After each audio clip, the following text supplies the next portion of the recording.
Hospital के एक ward में रुद्र लेटा हुआ था। उसके सर पर पट्टी बंधी हुई थी। उसे ज़्यादा चोट तो नहीं आई थी, लेकिन सर पर लगने की वजह से वो बेहोश था। जब उसकी आंखें खुलती हैं तो वो खुद को हॉस्पिटल में पाता है। उसे याद आता है कि उसे रोनित का मैसेज आया था कि आर्या वापस आ चुकी है। इसलिए वो जल्दी से अपने ऑफिस से बाहर आया था। उसने देखा कि लिफ्ट में कुछ प्रॉब्लम आ गई है, इसलिए वो सीढ़ियों से उतरने लगा, लेकिन अचानक से उसका पैर फिसल गया, जिससे वो नीचे गिर गया। उसका सर किसी चीज़ से लड़ गया था और वो बेहोश हो गया था। उसने खुद को देखा तो उसके सर पर पट्टी बंधी थी। वो उठता है और जाने लगता है, लेकिन नर्स उससे कहती है कि अभी वो नहीं जा सकता है, जिससे वो उसे घूर कर देखता है। उसके घूरने से वो नर्स डर जाती है। रुत आगे बढ़ने लगता है, तभी कमरे का डोर खुलता है और सामने के शख्स को देखकर रुत की आंखें बड़ी बड़ी हो जाती हैं। रुत के सामने इस वक्त आर्या खड़ी थी। उसकी हालत बिखरी हुई थी। उसके बाल खराब हो चुके थे, चेहरा पसीने से भीगा था, उसकी सांसें बहुत तेज चल रही थी। रुद्र कुछ समझता उससे पहले ही आर्या उसके गले लग गई। रुद्र जितना हैरान था उतना ही खुश भी हो गया था। उसने भी आर्या को अपनी बाहों में कस लिया। आर्या ने अपनी कांपती आवाज में कहा, रुद्र तुम ठीक हो? उसकी आवाज में फिक्र, प्यार सब था, जो रुद्र के अंदर ही अंदर खुश कर गया था। उसने उसे अपनी बाहों में कसते हुए कहा, अगर मुझे चोट लगने से तुम मेरे पास आओगी तो मैं रोज खुद को चोट पहुंचाने को तैयार हूँ। उसकी बात सुनकर आर्या उससे अलग होती है और गुस्से से कहती है, तुम पागल हो। रुद्र उसे खुद से लगाकर कहता है, सिर्फ तुम्हारे लिए। उसकी बात पर आर्या मुस्कुरा देती है। रोनित और रिद्धि भी उसे देख रहे थे। दोनों खुश थे। वो दोनों अंदर आने को होते हैं कि रुद्र उन्हें आंखों से इशारा कर देता है, जिसे समझकर दोनों वहां से चले जाते हैं। अब वो सिर्फ रुद्र और आर्या थे। रुद्र ने आर्या को अपने सामने किया और कहा कि आखिर वो कहाँ चली गई थी। उसकी बात पर आर्या ने कहा कि वो अपनी नानी के घर पर थी, जहाँ वो तब जाती है जब उसे थोड़ा सुकून चाहिए होता है। रुद्र कहता है, और मेरा सुकून का क्या? आर्या उससे कहती है, आपका सुकून थी ना आपके पास, वो अपनी गर्लफ्रेंड जिसे आप गले लगाए हुए थे। उसकी बात पर रुद्र कहता है, वो मेरी कोई नहीं है, मेरी सिर्फ तुम हो। मैंने वो सब तुम्हारे लिए प्लान किया था, लेकिन ना जाने वो कहाँ से आ गई। आर्य ने कहा, मैं कैसे मान लूँ? क्या पता, जैसे एक बीवी है वैसे ही एक गर्लफ्रेंड भी हो। बीवी कहने पर रुद्र कहता है, तुम हमारे बीच हमेशा दूसरों को क्यों लाती हो? आर्या कहती है, मैं नहीं, आप लाए हैं। रुद्र कहता है, कोई नहीं आएगा हमारे बीच, अब बस हम दोनों हैं और कोई नहीं। ये बोल वो उसे अपने गले लगा लेता है। रुद्र बेड पर लेटा होता है और आर्या को भी उसने अपनी बाहों में लिया होता है। आर्या ने उसे देखा और सोचा कि वो उसे सच बता दे, इसलिए उसने उससे कहा कि वो उससे कुछ ज़रूरी बात करना चाहती है। रुद्र ने उसे कहा, उसे जो भी कहना है बाद में कहे, अभी वो कुछ सुकून के पल जीना चाहता है। सही भी था। आखिर जब से वो गायब हुई थी, रुद्र ना तो चैन से सोया था, ना ही आराम किया था। आर्या ने फिर कहने के लिए अपना चेहरा उठाया है कि कुछ कहे, लेकिन जब उसने रुद्र को सोते हुए देखा तो वो शांत हो गई। उसने भी अपनी आंखें बंद कर ली। आखिर उसे भी तो इतने दिन नींद नहीं आई थी सही से। कुछ देर में ही दोनों ही नींद के आगोश में चले गए। वहीं दादी माँ भी हॉस्पिटल पहुंच गई थी। वो जानती थी कि 2 दिन में रुद्र और आर्या के सेपरेशन की डेट है, जिसे वो रोकना चाहती थी, इसलिए वो वापस आ गई थी। लेकिन जब उन्हें रुद्र के एक्सीडेंट खबर मिली तो वो हॉस्पिटल पहुंच गई। जैसे ही वो हॉस्पिटल के वार्ड में पहुंची, सामने का नज़ारा देखकर उनके चेहरे की रौनक बढ़ गई।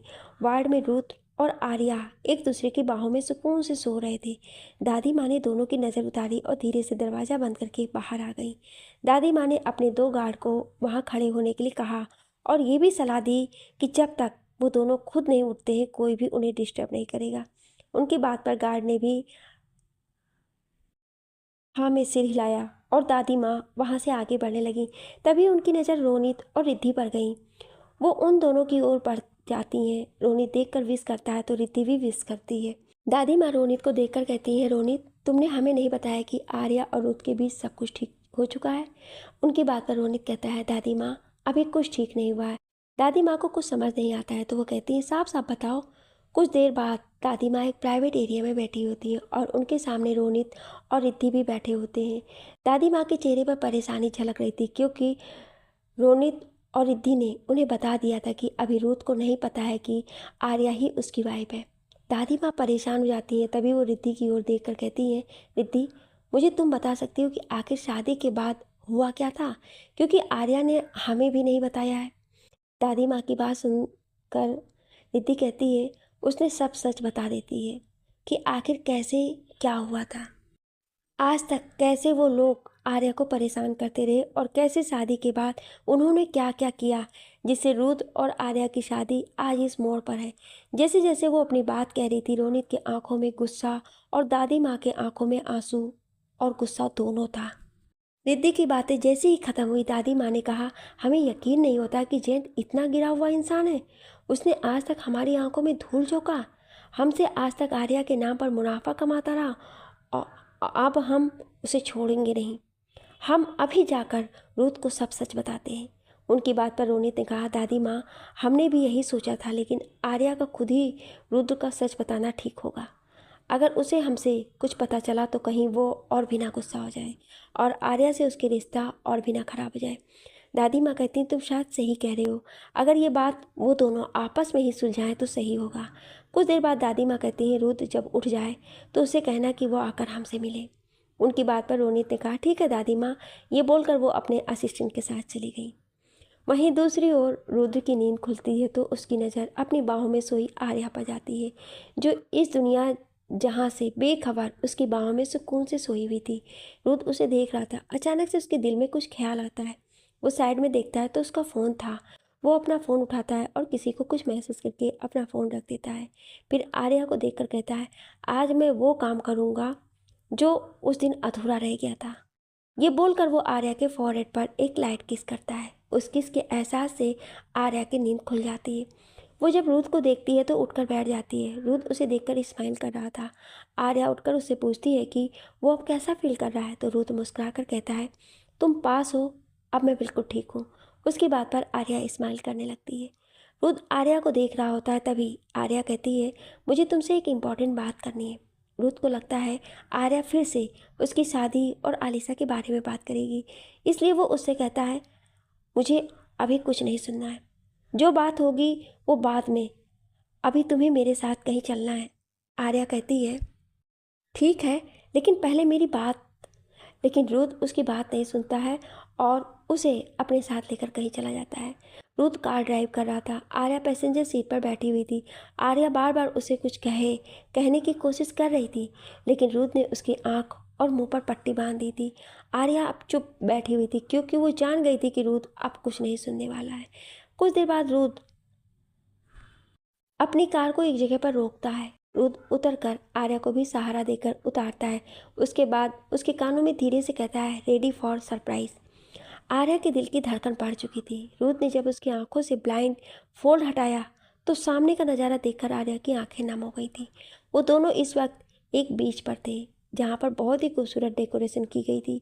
सामने एक बहुत बड़ा सा हार्ट बना था जिसमें फूलों से सजावट की गई थी और बीच में आई लव यू और मेरे में लिखा था। आर्या की आंखें खुशी से चहक उठी। उसने जब रुद्र की ओर देखा तो वो अपने हाथों में रिंग लिए घुटनों के बल बैठा था। इस समय उसके चेहरे पर अगर कुछ था तो वो प्यार था। आर्या ने उसे देखा और कहा, रुद्र, मुझे तुमसे एक बात। उसकी बात को काटकर रुद्र ने कहा, आज कोई बात नहीं, बस एक जवाब, हाँ या ना। आर्या ने नम आंखों से हाँ में सिर हिला दिया। रुद्र ने उसे एक रिंग पहनाई और उसे अपने बाहों में ले लिया। वो इतना खुश था कि उसके लिए वो गोल गोल घूम रहा था। आर्या उसके चेहरे की खुशी देख रही थी। रुद्र ने उसे अपनी गोद में लिए हुए ही उस पर चल पड़ा जहाँ पर उसने एक टेबल सजाया था। आर्या ने देखा उस टेबल पर उसकी पसंद की सारी डिशेज रखी हुई थी। रुद्र ने उसे एक चेयर पर बिठाया और उसके सामने बैठते हुए उसकी आंखों में देखकर कहा, मैं आज इतना खुश हूँ तुम्हें बता नहीं सकता। तुम्हें जब पहली बार मैंने उस बार में देखा था तो तुम जैसे इस दिल में उतर गई थी। फिर तुमसे बार बार मुलाकात होना, तुम कब मेरी मोहब्बत मेरा जुनून बन गई समझ ही नहीं आया। मुझे नहीं लगता कि कभी किसी को इतना जल्दी प्यार हो सकता है। इनफैक्ट मैं तो इसे मानता भी नहीं था, लेकिन जब से तुमसे मिला हूँ तब से ये जान गया हूँ कि प्यार के लिए सिर्फ एक पल ही काफ़ी होता है, अगर कोई दिल में बसने वाला मिल जाए तो। आर्या रुद्र की आंखों में देख रही थी। उसकी आंखें आज एक अलग ही चमक के साथ खुशी बिखेर रही थी। वो एक टक रुद्र को देख रही थी। अपनी ज़िंदगी में खुशी के नाम पर एक रिद्धि ही मिली थी उसे, लेकिन आज रुद्र का प्यार उसे एक सपने जैसा लग रहा था। उसका दिल कह रहा था, कहीं ये सपना टूट ना जाए। तभी वो रूथ से कहती है, रूथ मैं भी आपसे बहुत प्यार करती हूँ, इतना कि इसके आगे वो कुछ कहती है उसके कानों में एक आवाज़ आती है जिसे सुनकर उसके चेहरे पर डर और पसीना आ जाता है। वहीं रुद्र जब उस आवाज़ को सुनता है तो उसके सामने दो शख्स खड़े थे जिन्हें देखकर उसकी आंखों में गुस्सा उतर आता है, लेकिन जब वो उनकी बात सुनता है तो उसकी आंखें हैरानी से भर जाती हैं और वो आर्या को देखने लगता है जिसकी आंखों में नमी, डर और घबराहट सभी झलक रही थी। वहीं दूसरी ओर दादी माँ ने रोनित को फ़ोन किया कि रुद्र कहाँ है, तो उसने बताया कि आज वो आर्या के साथ है और शायद कल ही लौटेगा। वो दोनों साथ में हैं। ये सुनकर दादी माँ रिलैक्स होती हैं। दादी माँ खुद से कहती हैं, बस दोनों साथ में हैं, मतलब अब उनके बीच सब ठीक हो जाएगा। वो खुशी खुशी अपने कमरे में सोने चली जाती क्योंकि रात के 9 बज गए थे और वो अपनी डेली रूटीन को चेंज नहीं कर सकती थी। रुद्र और आर्या के सामने रूबी और मिस्टर जयंत खड़े थे। रुद्र उन्हें देखकर कहता है, तुम दोनों की हिम्मत कैसी हुई यहाँ आने की।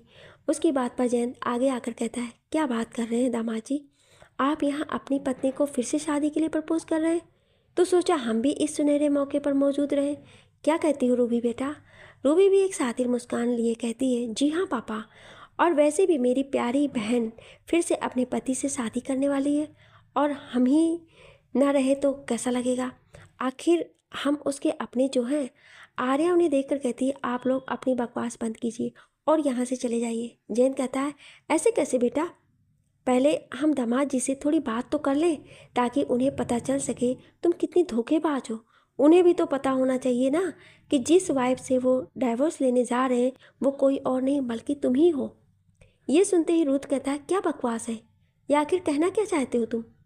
जयंत रुद्र के सामने आकर कहता है, शायद अभी तक आपको पता ही नहीं चला मिस्टर रुद्र प्रताप राणावत कि यह लड़की कोई और नहीं वही है जिससे आपकी शादी आज से 3 साल पहले हुई थी, जिसे आज तक आपने देखा भी नहीं था, यहाँ तक कि इसका नाम भी नहीं सुनना चाहते थे। ये वही लड़की है।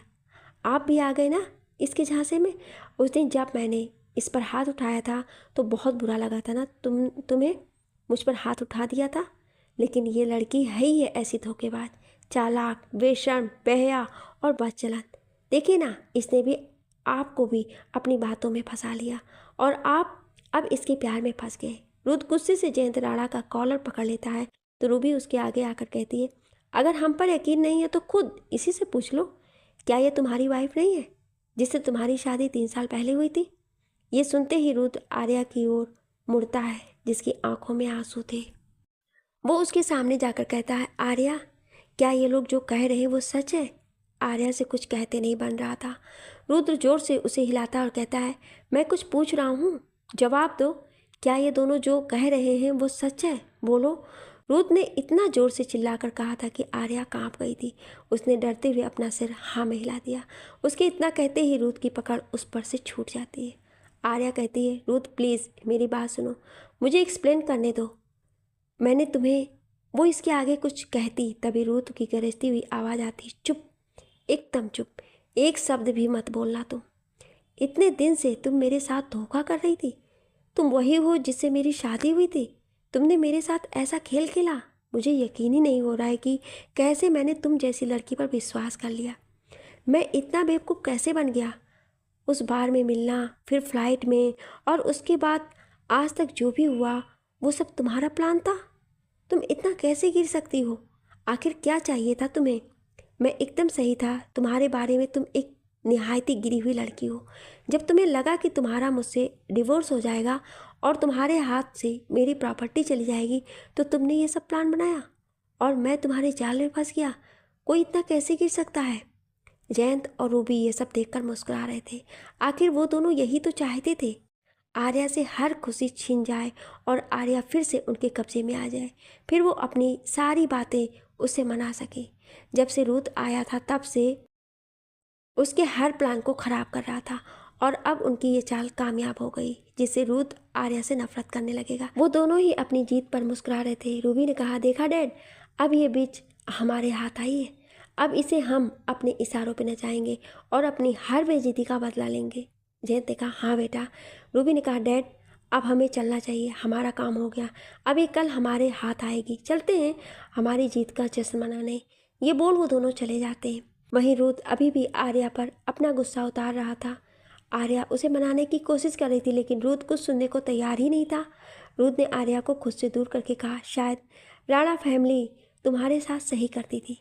तुम इसी लायक हो। एक धोखेबाज लड़की के साथ ऐसा ही होना चाहिए। शायद तुम्हारी माँ भी ऐसी ही थी, इसलिए तो जयंत राणा ने उसके साथ ऐसा किया। तुम भी उनकी ही बेटी हो, उनकी जैसी ही कैरेक्टरलेस। तड़ाक! एक जोरदार थप्पड़ रुद्र के चेहरे पर लगा जिससे उसका चेहरा एक ओर झुक गया। रुद्र ने जब पलट कर देखा तो आर्या गुस्से से कांपते हुए उसके सामने खड़ी थी। उसने ही रुद्र को थप्पड़ मारा था। रुद्र कुछ कहता उसके पहले ही आर्या ने गुस्से से उसे उंगली दिखाते हुए कहा, बस बस मिस्टर रुद्र प्रताप राणावत, अब एक शब्द भी नहीं। जब तक तुमने मेरे बारे में कहा मैंने सुन लिया, क्योंकि मुझे लगा शायद तुम ये सब अपनी गलतफहमी में बोल रहे हो। लेकिन मेरी माँ के बारे में एक शब्द भी नहीं। मैं जान ले लूँगी तुम्हारी, समझे? आखिर जानते क्या हो तुम मेरी माँ और या मेरे बारे में, हैं? तुम्हारी हिम्मत भी कैसी हुई मेरी माँ के बारे में कुछ भी कहने की? अरे तुम क्या, मैं खुद तुम्हारे जैसे इंसान के साथ एक पल भी नहीं रहना चाहती हूँ। मैं खुद तुमसे डिवोर्स चाहती हूँ। मैं एक ऐसे आदमी के साथ कोई रिश्ता नहीं रखना चाहती हूँ जो सच ना देख सके। तुम शायद भूल रहे हो मिस्टर रुद्र प्रताप राणावत कि मैं तुम्हारे पीछे नहीं बल्कि तुम मेरे पीछे आए थे। वो तुम थे जो हर जगह मेरा पीछा कर रहे थे। वो तुम थे जो ज़बरदस्ती मेरे करीब आए, मैं नहीं। तुम क्या मुझे ठुकराते हो? मैं तुम्हें ठुकरा रही हूँ। आज के बाद मुझे तुम्हारी शक्ल भी नहीं देखनी है।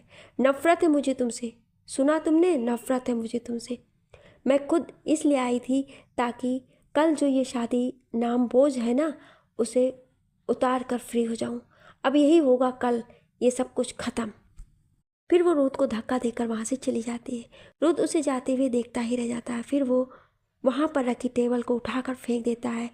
वहाँ का सब कुछ तहस नहस कर देता है। थोड़ी देर पहले जो जगह जन्नत लग रही थी, अब वही ऐसा लग रहा था जैसे कोई तूफान आया हो और सब कुछ तहस नहस करके चला गया हो।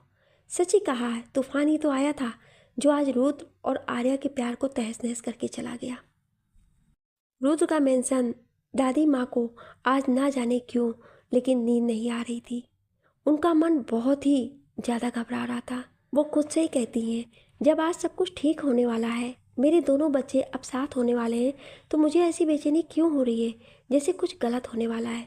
वो अपने कमरे से बाहर निकल कर आ गई। इस समय वो हॉल में बैठी हुई थी। तभी अचानक से मेंशन का मेन डोर खुलता है। दादी माँ जब उस ओर देखती हैं तो वहाँ से रुद्र चला आ रहा था। जब वो उसकी हालत देखती हैं तो हैरान हो जाती हैं, क्योंकि रुद्र एकदम बिखरी हुई हालत में था। उसके एक हाथ में शराब की बोतल थी और वो पूरी तरह से नशे में धुत था, इतना कि उससे चला भी नहीं जा रहा था। दादी माँ उसके सामने जाकर कहती हैं, रुद्र, ये क्या हालत बना रखी है तुमने, और शराब पी है? क्यों बेटा, क्या हुआ है ऐसा? तुम तो। वो कुछ कहती उसके पहले ही रुद्र लड़खड़ा कर गिर जाता है। दादी माँ भाग कर उसके पास जाती हैं और उसे उठाते हुए कहती हैं, बेटा क्या हुआ है? तू ठीक तो है ना? बता मेरे बच्चे, क्या हुआ है? ऐसे बोलना। रुद्र जब अपनी दादी को देखता है तो उनकी गोद में सर रखकर कहता है, दादी माँ आप आ गई। मैंने आपको बहुत मिस किया। आपको पता है इस दुनिया में आपके सिवा कोई अच्छा नहीं है, सब धोखेबाज हैं, सब। आपको पता है मैंने एक लड़की से बहुत प्यार किया, इतना कि उसे आज शादी के लिए प्रपोज भी कर दिया था। लेकिन आपको पता है दादी, वो भी धोखेबाज निकली। उसका मेरी ज़िंदगी में आना सब एक खेल था। उसने मुझे धोखा दिया, वो वही निकली। दादी ये सब बहुत बुरे हैं, बहुत बुरे हैं दादी। मुझे नहीं रहना यहाँ, प्लीज़ मुझे अपने पास रख लो। आपके सिवा कोई अच्छा नहीं है दादी। रुद्र ये सब अटक अटक कर बोल रहा था जिससे उन्हें कुछ कुछ समझ ही नहीं आया, लेकिन ये जरूर समझ गई कि उसके और आर्या के रिश्ते का सच उसके सामने आ गया है। रुद्र ने उसे जरूर गलत ले लिया है। दादी माँ ने जब देखा तो रुद्र अब सो चुका था, तो उन्होंने नौकरों की मदद से उसे कमरे में सुलाया और रोनित को फ़ोन करने लगी। वो जानना चाहती थी कि आखिर हुआ क्या है, जो शायद रोनित ही उन्हें बता सकता है। वहीं दूसरी ओर रिद्धि के घर पर रोनित और रिद्धि बैठकर डिनर कर रहे थे। तभी घर की डोरबेल बजती है, जिससे रिद्धि दरवाज़ा खोलती है। लेकिन जब वो सामने आर्या को देखती हैं तो शॉक्ड हो जाती हैं। आर्या के हाथों से खून बह रहा था, उसके बाल बिखरे हुए थे, उसके चेहरे पर आंसुओं के निशान थे, काजल बहकर चेहरे पर फैल गया था। रिद्धि उसे ऐसे देखकर परेशान हो जाती है और उससे पूछने लगती है कि क्या हुआ है, लेकिन वो कुछ नहीं कहती है और अंदर जाने लगती है। रोनित भी जब उसे ऐसे देखता है तो वो भी परेशान हो जाता है। वो रिद्धि से पूछता है कि क्या हुआ, लेकिन उसे कहाँ कुछ पता था। अब तक आर्या अपने कमरे में जा चुकी थी और उसने दरवाज़ा बंद कर लिया था। दोनों ने बहुत कोशिश की लेकिन उसने दरवाज़ा नहीं खोला, बस इतना कहा कि उसे अकेला छोड़ दे। रिद्धि और रोनित जो आज खुश थे कि आर्या और रुद्र अब एक हो जाएंगे, वो आर्या को ऐसे देखकर हैरान परेशान हो गए थे। वो दोनों कुछ बोलते तभी रोनित का फ़ोन बज उठा। रोनित ने देखा कि फ़ोन दादी माँ का है तो वो जल्दी से फ़ोन उठाकर कहता है, हाँ दादी माँ। उधर से दादी माँ कहती हैं, क्या हुआ है, रुद्र ऐसे नशे में आया है और आर्या कहाँ है। उनकी बात पर रोनित कहता है कि दादी माँ, आर्या भी आ गई है, उसकी भी हालत ठीक नहीं है, आखिर हुआ क्या है दोनों के बीच। दादी माँ कहती हैं, जल्दी से पता करो कि क्या हुआ है।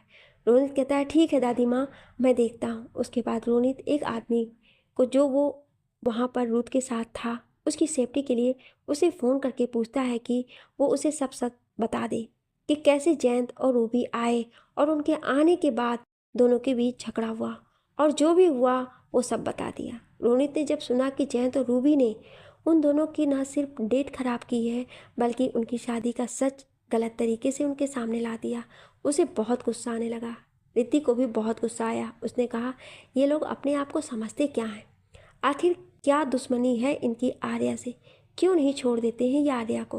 रिद्धि की आंखों में आंसू आ गए। कहाँ उसने सोचा था कि इतने दुख सहने के बाद आखिरकार आर्या की लाइफ में कुछ खुशियाँ आएंगी, लेकिन उन दोनों से भी ये भी हजम नहीं हुआ। उन्होंने उसे भी तहस नहस कर दिया। रोनित ने दादी माँ को सब सच बता दिया कि क्या हुआ है। दादी माँ को बहुत गुस्सा आया। उन्होंने कहा, ये तुमने सही नहीं किया जयंत, मेरे बच्चों की खुशियाँ तबाह करके इसकी कीमत तुम्हें चुकानी पड़ेगी। दादी माँ उसी समय अपने एक आदमी को फ़ोन करके कहती हैं, जयंत राणा से जो भी कनेक्शन है उन्हें अभी के अभी ख़त्म करो। उन्हें आज के बाद कोई भी कैपिटल नहीं दी जाएगी, और पहले की जो भी कैपिटल दी गई है उन्हें भी पूरी इंटरेस्ट के साथ वापस करने को कहो।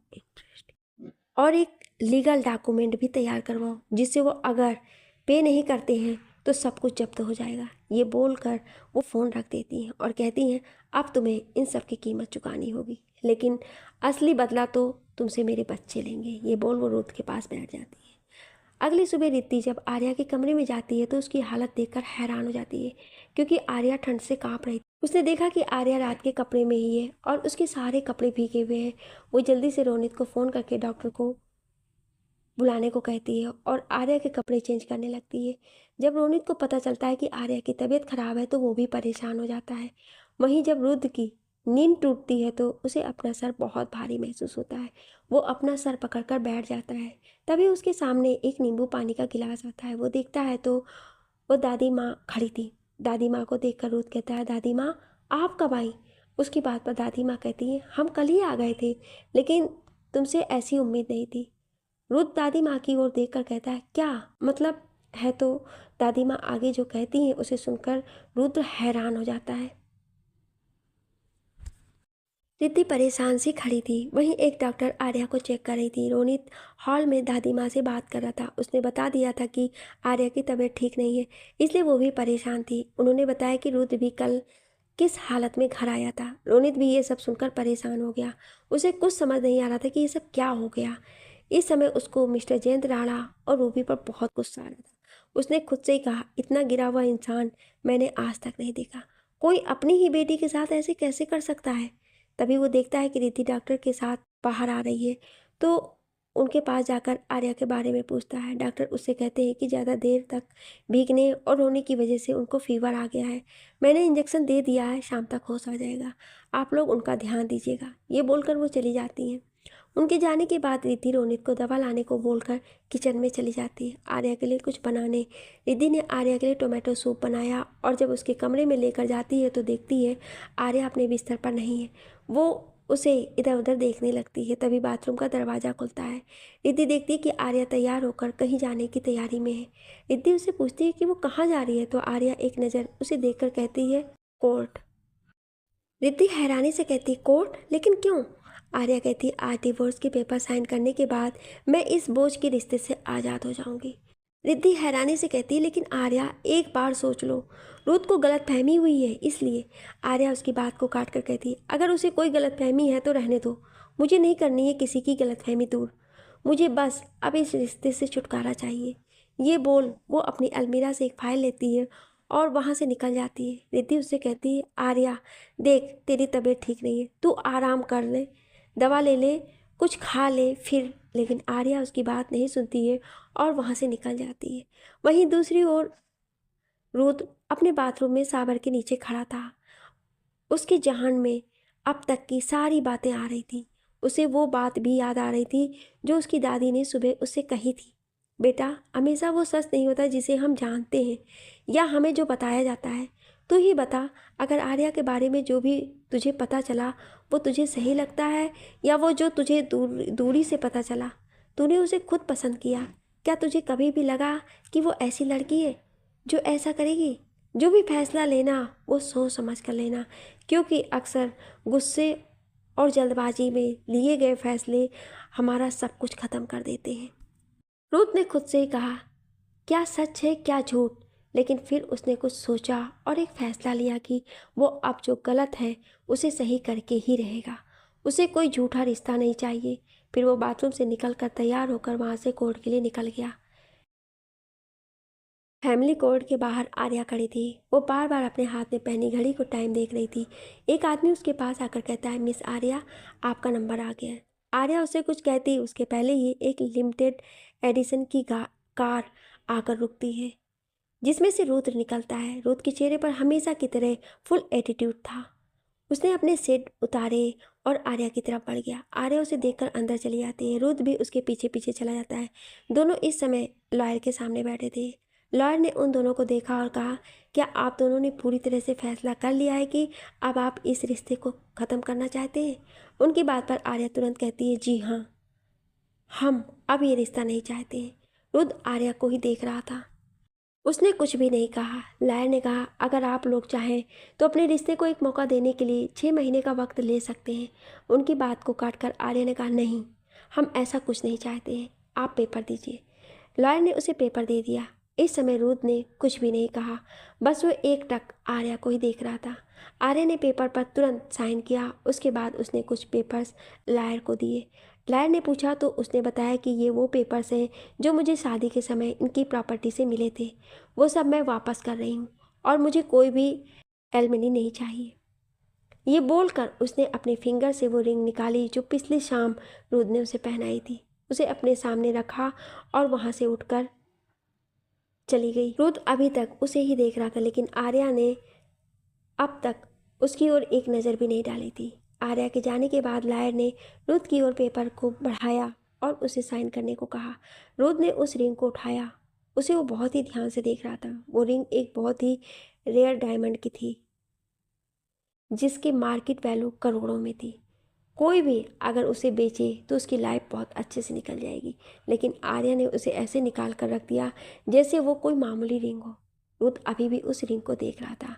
तभी उसके कानों में लायर की आवाज़ आती है, सर साइन कर दीजिए। रुद्र ने उन पेपर्स को देखा और तभी कुछ ऐसा किया जिससे वो लायर हैरान हो गया। वहीं दूसरी ओर जयंत राणा के घर में जयंत गुस्से से बौखलाया हुआ था, क्योंकि सुबह सुबह ही उसके घर पर एक बम आकर फूटा जो कि दादी माँ के असिस्टेंट ने फोड़ा था। दादी माँ जो भी आर्डर दी थी उसे सुनकर जयंत राणा और उसका पूरा परिवार हिल गया था। पहले राणावत परिवार से मिलने वाली सारी कैपिटल को बंद होना और उसके लिए गए लोन जो उन्होंने आज तक नहीं चुकाया था उसे पूरे इंटरेस्ट के साथ एक वीक में लौटाने का ऑर्डर उसने लिए हुए किसी तूफान से कम नहीं था। तभी रूबी आकर जैन से कुछ कहती है जिसे सुनकर दोनों के चेहरे पर एक डेविल स्माइल आ जाती है। आर्या कोर्ट से निकलकर जा ही रही थी कि किसी ने उसका हाथ पकड़ लिया। आर्या जब पलट कर देखती तो वहाँ कोई और नहीं बल्कि रुद्र खड़ा था। आर्या ने जब रुद्र को देखा तो उसे अपना हाथ छुड़ाते हुए कहती है, ये क्या हरकत है मिस्टर राणावत, मेरा हाथ छोड़िए। रुद्र ने उसे कहा, तुम मेरे साथ चलो। रुद्र की आवाज़ में एक अधिकार था जिसे महसूस करके आर्या को गुस्सा आ गया। आर्या ने गुस्से से भड़कते हुए कहा, मिस्टर राणावत, अब मैं आपकी कोई नहीं हूँ, समझे? तो मुझ पर यह हक जमाना छोड़ दीजिए। रुद्र ने अपनी गहरी आवाज़ में कहा, मेरा तुम पर हक कभी भी कोई ख़त्म नहीं कर सकता है, समझी? आर्या ने कहा, कोई हक नहीं है आपका मुझ पर। तो रुद्र ने एक डेविल स्माइल के साथ कहा, हस्बैंड हो तुम्हारा? आर्य ने कहा, शायद आपकी याददाश्त कमज़ोर है मिस्टर राणावत, अभी अभी हमारा डाइवोर्स हुआ है। मैंने आपके सामने ही पेपर साइन किया है। रुद्र ने अपनी स्माइल बरकरार रखते हुए कहा, लेकिन ना तो मैंने साइन किया है और ना ही जो पेपर सबमिट हुआ है। आर्या हैरान हो गई। वो कुछ कहती तभी अंदर से लॉयर आता और कहता है, सर आपने पेपर्स क्यों फाड़े? अगर कुछ गलत था तो बता देते। आप मुझे बताइए क्या गड़बड़ थी, मैं दूसरा तैयार करवा देता हूँ। रुद्र ने घूरती हुई नज़र उस लॉयर पर डाली और कहा, अगर दोबारा ऐसा कोई भी पेपर तैयार किया या फिर डाइवोर्स की बात भी की तो दुनिया भूल जाएगी कि इस दुनिया में तुम कभी जन्मे भी थे। रुद्र की ऐसी धमकी सुनकर वो लॉयर डर से कांपने लगा और वहाँ से भाग गया। उसके जाने के बाद रुद्र ने आर्या को देखा जो हैरान नज़रों से उसे ही देख रही थी। रुद्र ने अपनी एक भौं उचकाई और कहा कि क्या हुआ? आर्या ने कहा, तुमने डाइवोर्स पेपर क्यों फाड़ दिया? रुद्र ने कहा, क्योंकि मैं नहीं चाहता कि ये डाइवोर्स हो, लेकिन मुझे चाहिए डाइवोर्स। मैं नहीं रहना चाहती इस खोखले रिश्ते में। रुद्र ने कुछ कहना चाहा कि तभी उसका ध्यान गया कि आर्या के हाथ कुछ ज़्यादा ही गर्म है। उसने तुरंत उसे खुद के करीब किया और उसके सर को टच करके कहता है, तुम्हें फीवर है? आर्या ने उसका हाथ झटका और खुद से उसे दूर करते हुए कहती है, that is none of your business. फिर वो उसे देखकर कहती है, आज नहीं हुआ तो कोई नहीं, मैं फिर तुम्हें पेपर्स भेज दूंगी। ये बोलकर वो वहाँ से जाने लगती है। आर्या वहाँ से मुड़कर जा ही रही थी, लेकिन उसे खुद में ही एहसास हो रहा था कि उसकी हिम्मत अब जवाब दे रही है। आर्या ने अपने दर्द को नज़रअंदाज किया था अभी तक, लेकिन अब उसकी हिम्मत टूटने लगती है। आर्या अपनी सारी ताकत बटोर कर आगे बढ़ती है और टैक्सी रुकवाती है, लेकिन अचानक से उसकी आंखों के आगे अंधेरा छा जाता है। रुद्र जो उसकी ओर ही बढ़ रहा था, लेकिन जैसे उसने देखा कि आर्या गिरने वाली है, वो जल्दी से बढ़कर उसे थाम लेता है। आर्या रुद्र की बाहों में बेहोश पड़ी हुई थी। रुद्र आर्या के चेहरे को थपथपाते हुए उसे उठाने की कोशिश कर रहा था, लेकिन आर्या बेहोश थी, वो उठती ही नहीं। रुद्र एकदम से परेशान हो जाता है और तुरंत से अपने बाहों में उठाकर अपने कार में लेकर जाता है। रुद्र आर्या को अपनी गोद में लिए हुए ही बैक सीट पर बैठा था और ड्राइवर गाड़ी चला रहा था। रुद्र अभी भी आर्या को उठाने की कोशिश कर रहा था। रुद्र ने जब आर्या को ध्यान से देखा तो उसे समझ में आया कि आर्या को कुछ ज़्यादा ही फीवर है। रुद्र के ड्राइवर से उसकी कार को उसके पर्सनल विला ले जाने के लिए कहा और अपने फ़ोन से रोनित को फ़ोन करने लगा। इधर रोनित तो रिद्धि परेशान बैठे थे कि अब क्या होने वाला है। तभी रोनित का फ़ोन बजता है। रोनित ने देखा कि रुद्र का कॉल आ रहा है, इसलिए उसने तुरंत फ़ोन उठाया। सामने से रुद्र की घबराई हुई आवाज़ आती है। रुद्र ने कहा, रोनित तुरंत एक लेडी डॉक्टर को लेकर मेरे पर्सनल विला पर आ जाओ, आर्या की तबीयत खराब है, वो बेहोश हो चुकी है। रोनित ने जब ये सुना तो उसने कहा, आर्या तेरे साथ है? रुद्र ने कहा, हाँ वो मेरे साथ है और बेहोश हो चुकी है, तो जल्दी से डॉक्टर को लेकर आ। रोनित ने उसे सारी बातें बताई कि उसकी तबीयत खराब हुई थी और उसने कहा कि वो डॉक्टर को लेकर तुरंत आ रहा है। उसके बाद उसने फ़ोन रखा और रिद्धि को लेकर तुरंत वहाँ से निकल गया। लगभग आधे घंटे बाद रुद्र की कार उसके पर्सनल विला पर रुकती है। रुद्र आर्या को अपनी गोद में लेकर उतरता है और विला के अंदर चला जाता है। विला में जाते हैं तो उसने विला के केयर टेकर को ठंडा पानी और एक कॉटन की पट्टी लाने को कहा और आर्या को अपनी गोद में लिए हुए ही अपने मास्टर बेडरूम में चला गया। रुद्र ने आर्या को बेड पर सुलाता है और एसी टेम्परेचर सेट करके उसके हाथ और पैर रफ करने लगता है। एक सर्वेंट उसे एक बाउल में उसे लाकर पानी और कॉटन पट्टी दे दिया। रुद्र ने वो पानी में भिगो दी पट्टी आर्या के सर पर रखी। वो पूरी कोशिश कर रहा था कि उसे होश आ जाए। रोनित और रिद्धि डॉक्टर को लेकर रुद्र के विला पहुंचे। ये वही डॉक्टर थी जो सुबह आर्या को देखने आई थी। रोनित और रिद्धि बाहर वेट कर रहे थे, लेकिन रुद्र आर्या को छोड़कर नहीं गया। डॉक्टर ने आर्या को चेक किया और कहा, मैंने सुबह ही कहा था कि उनकी हालत ठीक नहीं है, इनका टाइम से दवा लेना पड़ेगा, लेकिन लगता है ना तो इन्होंने कुछ खाया है ना ही दवा ली है और स्ट्रेस उससे भी ज़्यादा ले लिया है, इसलिए उनकी तबीयत बिगड़ गई है। रुद्र ने जब सुना कि आर्या की तबीयत पहले से ख़राब थी और डॉक्टर ने उसे दवा देने को कहा था, उसने नहीं लिया है, तो उसने रोनित को आवाज़ लगाई। उसकी आवाज़ लगाते ही रोनित और रिद्धि दोनों अंदर आते हैं। रुद्र ने उन दोनों से पूछा कि आर्या ने दवा ली थी या कुछ खाया था, तो रिद्धि ने बताया कि आर्या जब शाम को आई थी तब बहुत परेशान थी और शायद रात भर वो बाथरूम में शावर के नीचे भीगी हुई थी, इसलिए सुबह से इतना फीवर हो गया और रात भर भीगे कपड़ों में थी। सुबह उसने बहुत कोशिश की कि आर्या को दवा ले ली, कुछ खा ले, लेकिन आर्या बिना कुछ खाए बिना दवा लिए ही कोर्ट के लिए निकल गई। रुद्र को आर्या पर इस समय बहुत गुस्सा आ रहा था। कि वो इतनी लापरवाह कैसे हो गई। लेकिन उसे खुद पर ज़्यादा गुस्सा आ रहा था, क्योंकि उसे समझ आ गया था कि उसके आर्या के साथ किए गए बिहेव की वजह से ही कोई इतनी हर्ट हुई है और बीमारी हुई है। रुद्र सोच ही रहा था कि तभी रिद्धि ने कुछ ऐसा कहा जिसे सुनकर रुद्र हैरान हो गया। रिद्धि रोते हुए कह रही थी कि ये सब कुछ सिर्फ और सिर्फ उस राणा फैमिली की वजह से हो रहा है। पता नहीं एक बाप इतना नीचे कैसे गिर सकता है कि अपनी ही बेटी की ज़िंदगी बर्बाद कर रहा है, वो भी सिर्फ इसलिए कि वो अपनी मिस्ट्रेस और उसकी बेटी को खुश रख सके।